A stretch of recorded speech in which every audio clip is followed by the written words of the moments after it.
It's not a chill session today. It's one of those videos that we upload each week. Josh didn't want to be in it today because he's not doing too good. He's just in the living room playing on his Xbox at the moment. So I thought I'd do this. I thought I'd talk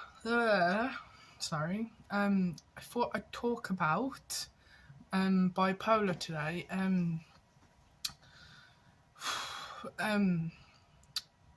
See, I had to live with somebody who was diagnosed with bipolar. They've been dealing with it for 20 some odd years now, and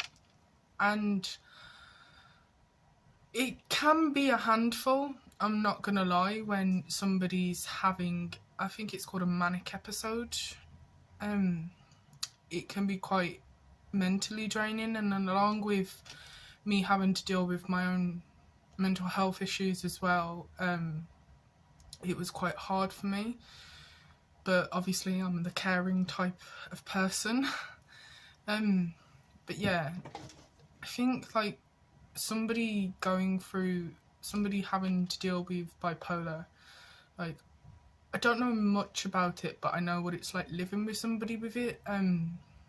So obviously my mom has bipolar, and there's times where my mom is like, honestly, she seems fine, like she's happy, she's willing to engage in the activities that we're doing or conversations that we're having, and like, that's my mum, you know what I mean? Like, I love that side of my mum.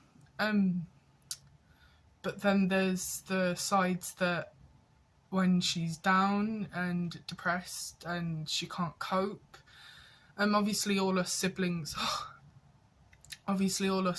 are older now. Like, my youngest sister's 18 now, so we all know when my mum gets to that, like, obviously I don't live with my mum, but my two younger sisters and my older brother does. My mum usually phones me up and we talk for like a good hour. My mum cries on the phone to me. I help her out the best I can. Sometimes it may seem like I'm ignoring her, but I'm not. I'm just like letting her just rant it out and just cry on the phone to me, because I feel like that's the best way for her, is that she gets somebody to talk to, gets somebody to rant to and cry, etc. And I want to be that person for my mum. Like, I want to be that supportive person for her. But yeah, my younger siblings just usually sit with my mum downstairs, watch TV with her, make her a cup of coffee, because my mum absolutely loves coffee. Like, we've told her several times she needs to cut down. So obviously she's diabetic as well. But I make her a cup of coffee. Sometimes they help out in the kitchen. But it can be quite draining. And I know my mum feels shit. Sorry for my language, but my mum feels shit the fact that she has to rely on her children to help her.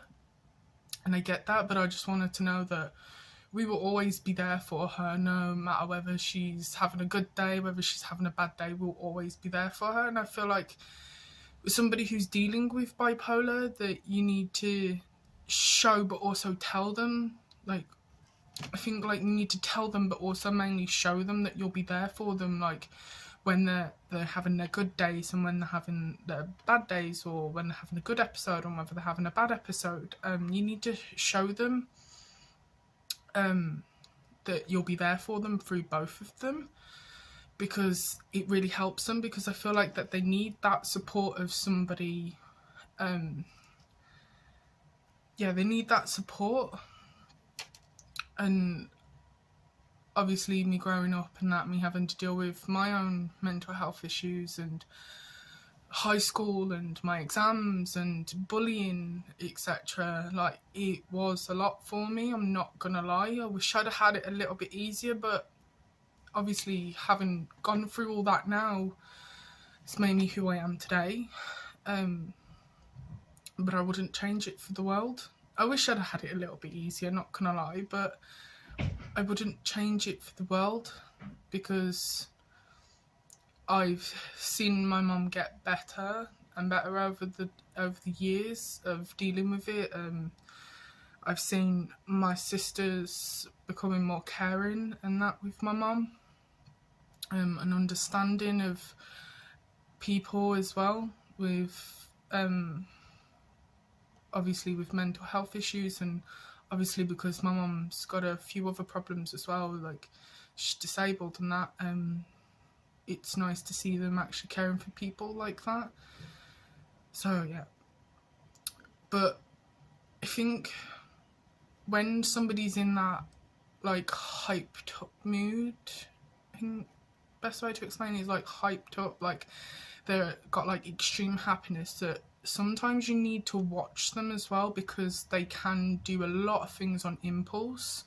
So you need to watch out for that they don't do anything on impulse, like stupidly impulse. You just have to keep an eye on them. But as well, with when they're down, you just be there for them. Make sure they don't do anything silly, and talk with them, because I've found personally, talking to somebody who's got that problem, it helps them a lot, especially when they're in that low phase. It helps them a lot.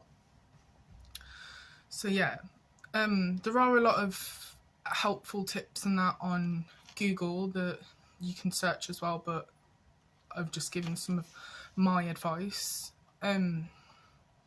Like, I know, as I says, like, I know how my mum feels shit about it, but like, I understand that it's not her fault, because obviously it's a chemical imbalance in the brain, and obviously my mum's medicated for it and that. But yeah, dealing with somebody living with bipolar can be very stressful, but it's not all that bad. Well, some cases are not all that bad anyway. But yeah, if you do need any other sort of advice that I haven't mentioned, do message me and I will help you. If not, there is a lot of information on Google. And I thank you for watching this video. I hope that you like and subscribe, and I will see you in the next one. Bye.